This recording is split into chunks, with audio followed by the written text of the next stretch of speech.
지난번 목회기획 세미나를 제가 속초에서 각 연예 목사님들 다 모여서 하게 됐는데, 가니까 종교개혁 500주년과 미래 목회라는 타이틀을 가지고 10번 정도의 강좌를 같이 함께 나누게 되었는데, 그 중에 6번은 독일에서 공부하신 분들이 이야기를 하더라고요.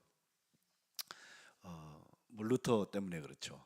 종교개혁이 일어나는 곳이기도 하고, 저도 뭐 독일어권 영향에서 벗어날 수 없는 사람이지만 같이 공부하던 사람들도 있고, 또 그 이야기한 사람 중에는 루터교 전통을 가지고 있는 루터교 목사님 두 분이 오셔서 말씀을 하셨는데, 그 한 분은 지금 저 후암동에 있는 루터교 거기 교회를 담임하고 계신 목사님이고, 다른 한 분은 그 교회에서 같이 사역하시는 이말테, 한국 이름으로 말테라고 있는데 실제로 그분의 독일 사람입니다. 그분의 이름이 말테 리노프라고 하는 분이에요. 그분은 독일 박사님이기도 하고 한국 여자하고 결혼을 했는데, 그분이 협성대학에서 감리교 교수죠. 예, 그렇게 한 박사님하고 결혼을 하면서 아내가 태어난 교회 나라를 좀 한번 체험해보겠다고 5년 동안 살겠다고 왔다가 벌써 25년이 지나서 이제 한국 사람 다 됐습니다. 예, 한국말도 잘하고 한국말로 글도 쓰고요. 또 가르치기도, 루터대학교에서 교편을 잡고 있는 그 이말티 교수님이 오셔서 말씀을 전해 주었어요. 근데 그 한 시간을 제가 이렇게 들으면서 참 하고 싶은 얘기가 많구나, 자료도 많이 가져오시고. 근데 거기에 보니까 조금 눈에 띄는 것 하나가, 지금 그분이 그 얘기를 가지고 다니면서 각 교파들마다 가서 하시는 것 같은데, 500년 전에 종교 개혁이 일어났을 때 그 천주교의 모습, 그 잘못됐다고 우리가 저항하고 뛰어나왔던 그 모습하고 지금 한국 개신교의 모습하고 닮아 있는 부분이 많다는 거예요. 비슷한 게 많대요. 예. 물론 뭐 똑같다고 말하기는 어렵죠. 시간적인 차이도 있고 공간적인 차이도 있고 시스템 자체가 똑같다고 말하기는 어렵지만, 경향으로 볼 때 비슷비슷한 점들이 많다. 먼저 율법주의적인 예배 이해에서 시작하여서 우리가 어떤 일을 하는 것을 통해서 하나님의 마음을 움직일 수 있다고 하는 것, 특별히 헌금을 하거나 착한 일을 많이 해갖고 하나님의 뜻을 바꿔 놓으려고 하는, 예? 그런 심리들이 한국 교회 교인들에게 있습니다. 제가 목사이기 때문에 너무 잘 알아요. 그런가 하면 교회 교권주의가 예전보다 조금 더 심각한 폐해를 가지고 있고, 성직의 매매의 문제랄지 심지어는 교회를 사고 파는 문제, 어떤 사람들은 교회가 자기 사업인 줄 알아요. 예? 교회를 사유화하려고 그래요.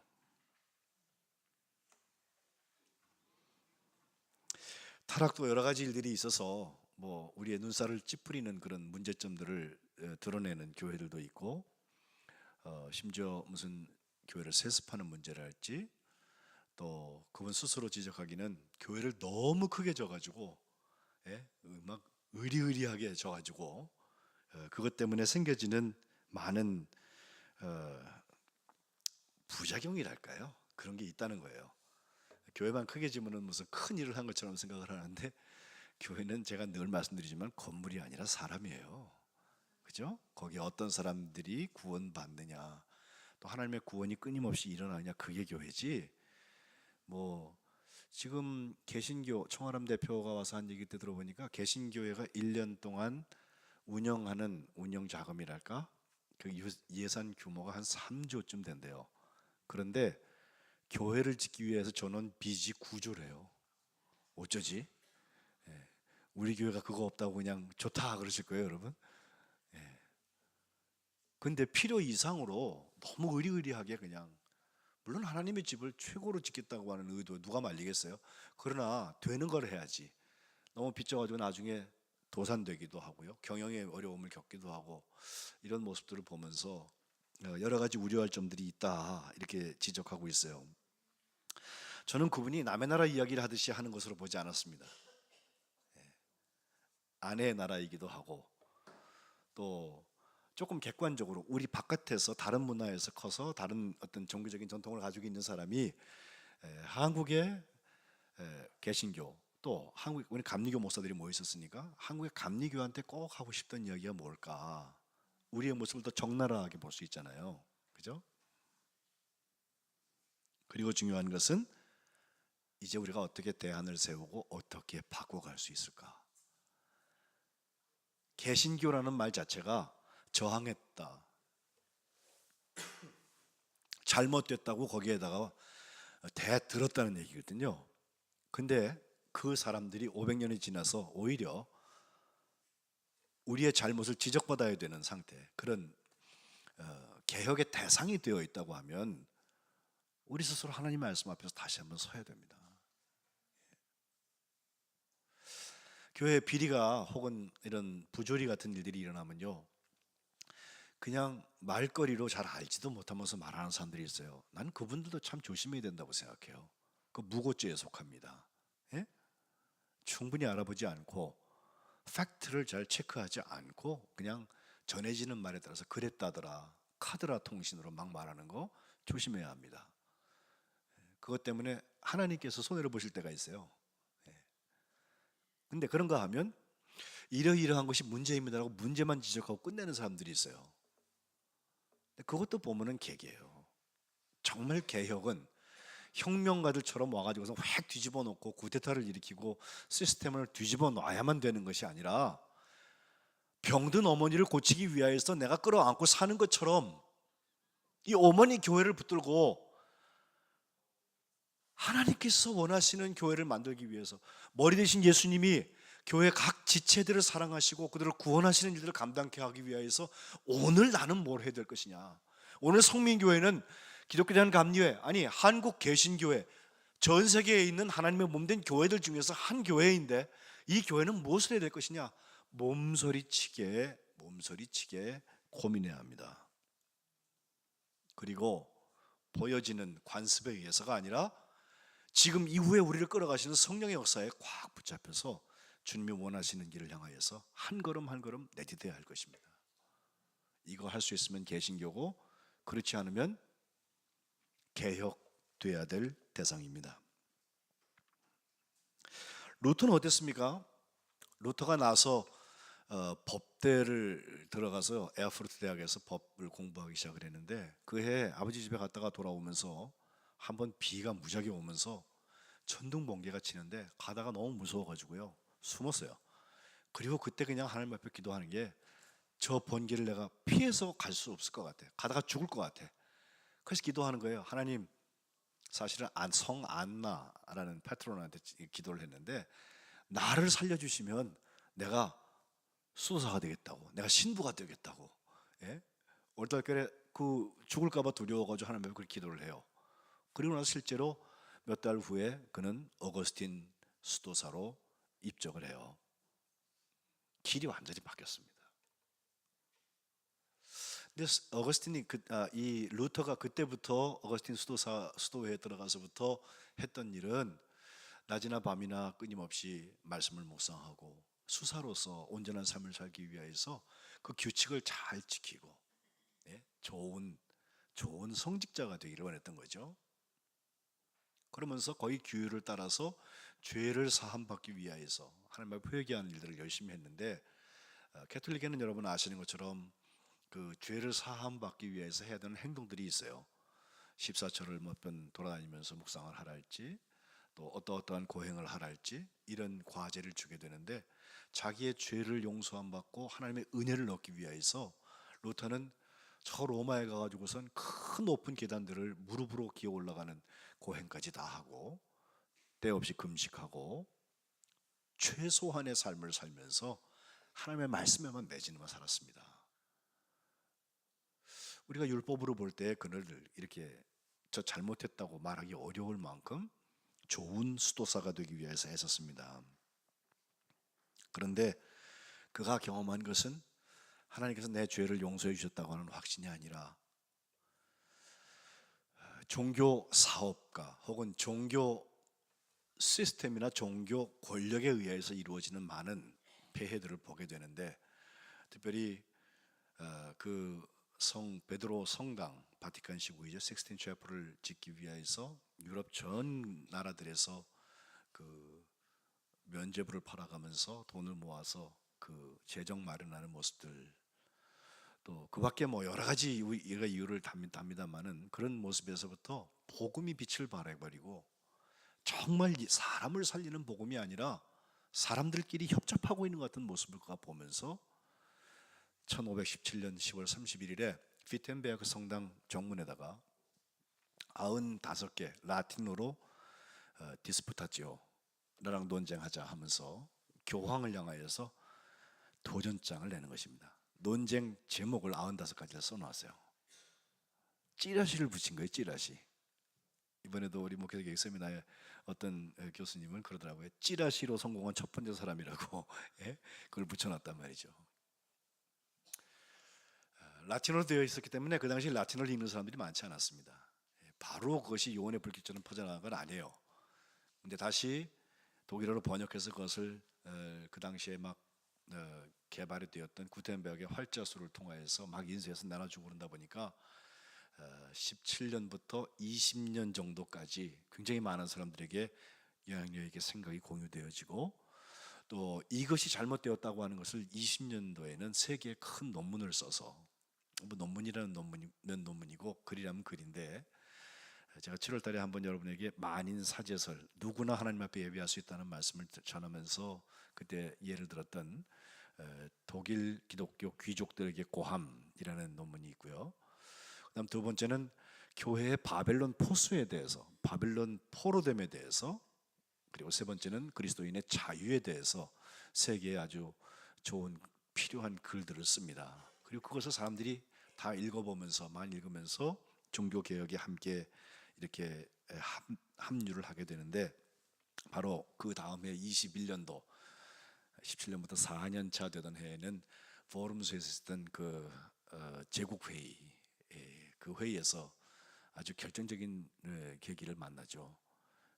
루터에게 네가 지금까지 떠들었던 그 모든 것들을 철회하면 용서해 주겠다는 교황의 회의를 그 앞에서 하루를 더 번 다음에 당국자들이 있는 앞에서 서서 마치 청문회에 청문 그 받는 사람처럼 서서 그가 한 말은, 나는 양심 앞에 거리낄 것이 없다고, 나는 한 가지도 철회할 수 없다고, 그리고 하나님 나를 도와주세요, 아멘.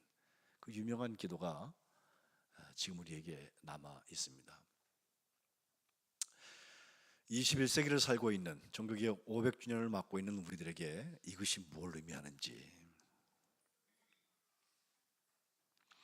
그 말을 한 것 때문에 루터는 루터에게 발현된, 그에게 적용되기 시작한 일은 다른 게 아니라 이제부터 루터를 잡아라 체포령과 함께 루터를 도와주거나 루터를 집에 숨겨주거나 루터의 책을 만드는 데 도움을 주거나 루터의 책을 읽는 사람들은 다 똑같이 취급하겠다고, 체포하다가 그를 죽여도 좋다고 교황이 결정을 내렸습니다.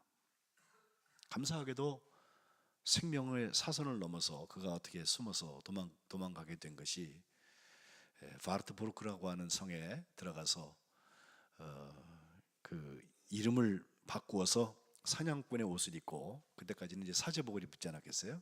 사냥꾼의 옷을 입고서 조그만 방에 들어 앉아서 그때부터 성경을 보통 말, 우리가 쓰는 말로, 그들은 이제 독일 말로 번역했죠. 신약을 먼저 번역하고 나중에 구약을 계속 번역해서 루터 성경이 나오기 시작합니다. 성경을 주고 나니까 그 다음에 세상이 많이 달라졌습니다. 성경을 읽기 전에는 모르던 얘기들을 성경을 읽고 나니까 하나님이 우리를 어떻게 구원하시는구나에 대해서 사람들의 지각이 깨어나기 시작했고, 그들의 생각이 공유되기 시작했고, 루터는 이 일을 감당한 다음에 결국 그가 62년 정도를 살고서 태어났던 그 고장에서 그 하나님 나라에 갈 때까지 정말 가시밭길 같은 길들을 걸었어요. 위협을 당하고 어려움을 당하고 또 아슬아슬하게 그의 삶을 살았는데, 나중에는 그를 추종하는 사람들이 많아지고 그 독일이라고 하는 특성과 함께 만나져서 그 정치 권력의 이렇게 비호를 잘 받으면서 종교 개혁적인 일들을 하다 보니까 자기도 어떻게 보면 갑이 되어져서 농민 운동을 하고 있는 사람들하고의 문제를 할지, 또 다른 종교 개혁을 하고 있는 사람들의 문제를 할지, 이런 여러 가지 우리가 생각해 보아야 될 문제들이 많이 있는데, 그 모든 과정에서 루터가 생각했던 것은 제가 보기엔 단 하나입니다. 하나님이 뭘 옳게 여기시나? 하나님이 뭘 기뻐하실까? 하나님이 가장 원하시는 게 뭘까? 그걸 집중할 수 있으니까 자기가 누릴 수 있는 기득권도 내려놔요. 예? 말씀드린 대로 루터가 나쁜 사람이 아니에요. 아마도 어거스틴 수도회에서 계속해서 그렇게 자기가 자리를 매김했으면은 나중에 교수도 하고, 나중에 뭐 어느 만큼 직위도 올라갈 수 있고 서품도 좋아질 테고, 어떻게 보면은 굉장히 보장되어 있는 길에 서 있었어요. 다른 사람들도 공부도 잘했던 것 같아요. 근데 그것보다 중요한 것은 나를 이렇게 인도하신 하나님이 뭘 원하시나? 하나님이 뭘 옳다고 하실까? 하나님 뭘 기뻐하실까? 그래서 로마서 1장 17절, 제가 예배 시작에 읽은 말씀인데, 복음에는 하나님의 의가 나타난다. 그리고 믿음으로 믿음에 이르게 하니 오직 의인은 믿음으로 말미암아 살리라 한 그 기록과 같다. 하나님의 의, 하나님이 옳다고 하시는 것이 복음에 나타나는데 그것은 믿음으로 일어난다는 거예요.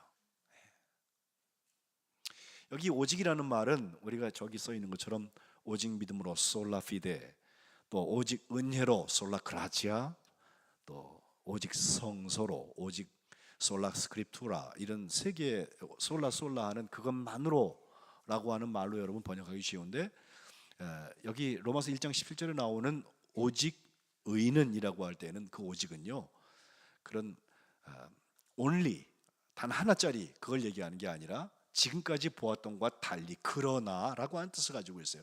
의미를 전환하려는 뜻을 가지고 있어요.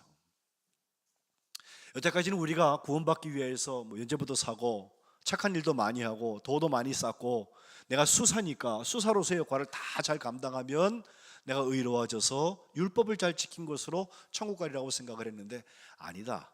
그러나 우리가 의롭다고 인정함을 받는 것은 예수님을 믿는 믿음 때문에 그렇다는 거예요. 이게 우리가 이렇게 맨 땅에서 들으면은 별거 아닌 것 같지만, 루터처럼 그것만 하고 살았던 사람한테는요 정말 큰 변화입니다. 인정하기 쉽지 않습니다. 헬라어로 디카이오 슈인의 테우, 하나님의 의라고 하는 거, 오늘 보면 19절과 20절에 나오는 대로 먼저 율법이 우리에게 주고 있는 것은요, 내가 죄인이라고 하는 거예요. 그걸 알려준다는 것입니다. 율법으로는 죄를 깨달음이라, 20절. 그런데 21절에 가니까 이제는 율법 말고 하나님의 한 의, 디카이오 오신의 태우, 하나님의 한 의, 올바른 것이 우리에게 드러나게 되는데, 바로 그 드러나는 것을 보니까 먼저는 율법과 선지자, 곧 구약 성경의 증거를 받은 것이다, 약속된 것이 이루어진 것이다 라고 했고, 그 다음 두 번째는 22절에 예수 그리스도를 믿음으로 말미암아서 모든 믿는 자에게 미치는 하나님의 의다. 믿는 사람이면 그가 세상에서 가진 삶을 살았던 못 가진 삶을 살았던, 배웠던 못 배웠던, 교회를 오래 다녔던 늘 다녔던 상관없이 정말 예수님을 믿는 믿음으로 살아가는 사람이라면 모든 사람들에게 미치는 하나님의 옳다, 의라는 거예요. 이건 차별이 없다고 그랬습니다.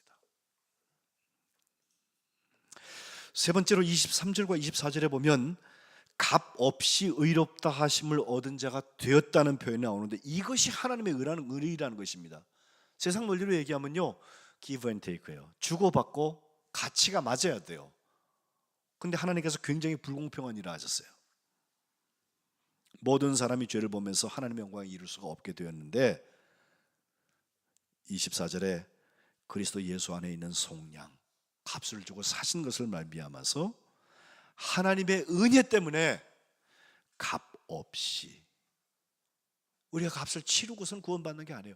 값 없이 의롭다 하심을 얻는 자가 되었다는 것입니다. 공짜로 됐다는 거예요. 공짜로. 다만 믿는 사람에게 일어나는 일입니다. 이것은 자기의 의로움을 나타내시는 하나님의 의일 뿐만 아니라 26절에 보면 예수를 믿는 자를 의롭다 하려 하시는 하나님의 의다라고 되어 있습니다.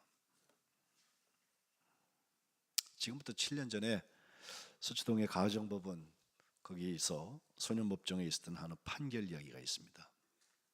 피고는 16살 먹은 여학생이었어요.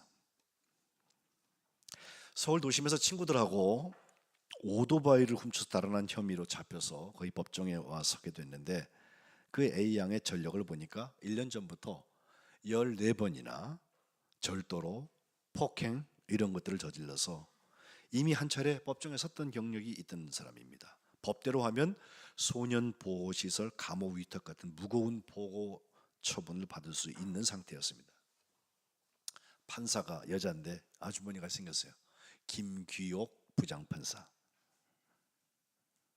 그분은 그 여학생을 바라보면서 아무런 처분도 내리지 않는 불처분 결정을 내립니다. 그가 내린 처분이 있다면, 판결이 있다면 법정에서 일어나서 내 말을 따라하라고 시켰습니다. 자리에서 일어났습니다. 날 따라서 힘차게 외쳐라 하면서 나는 세상에서 가장 멋지게 생겼다. 이 아이가 깜짝 놀랐습니다. 이건 말해도 되나 싶어서 뼈죽뼈죽거리면서 나는 세상에서 라며 겨우 작은 소리로 말을 띠니까 그 다음에 부장판사 다시 말합니다. 이제 더 크게 말해봐. 나는 세상에서 가장 멋지게 생겼다. 이번에는 나는 무엇이든지 할 수 있다. 의 소리가 점점 커지기 시작했습니다. 나는 이 세상에 두려울 게 없다. 따라합니다. 나는 이 세상에 두려울 게 없다. 그 다음에 시킨 말은 이 세상에 나는 혼자가 아니다. 이 여학생이 이 세상은 나 혼자가 아니다 말을 하다가 참았던 눈물이 터졌습니다.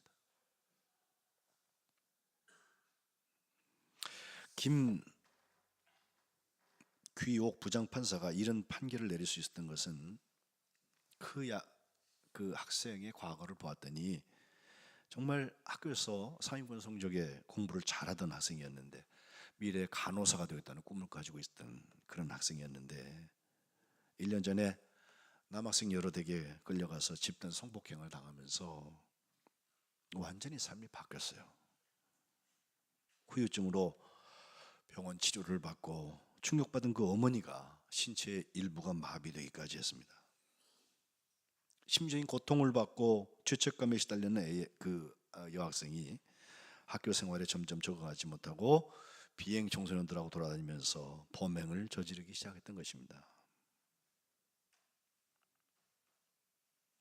눈물이 터진 그 여학생을 바라보면서 김 판사가 한 말, 이 아이가 지금 가해자로 이 재판정에 서 있지만 이런 과정을 통해서 삶이 망가진 걸 안다면 누가 이 여학생을 가해자라 하겠습니까? 이 아이가 잘못한 게 있다면 자존감 잃어버린 거 그건 잘못됐습니다. 그러니 자존감을 찾게 하는 처분을 내려야죠. 나는 세상에서 제일 잘생겼다. 난 뭐든지 할 수 있다. 난 세상에 혼자가 아니다.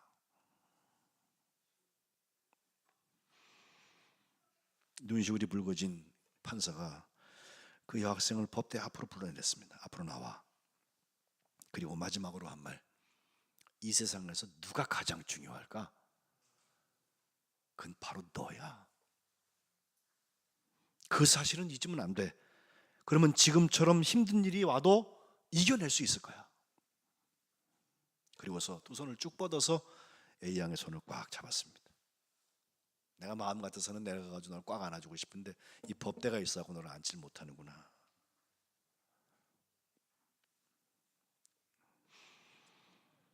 법정에 있던 A양의 어머니도 펑펑 울고 또 재판 진행을 도왔던 법정 관계자들도 눈물바다가 됐다는 이야기입니다. 저는 이 이야기 속에서 오늘 하나님이 의롭다 하시면서 우리를 받아주시는 모습을 봐요. 25절에 보면요, 하나님께서 길이 참으시는 중에 전에 지은 죄를 간과하심으로 안 본 척 해주시는 거예요.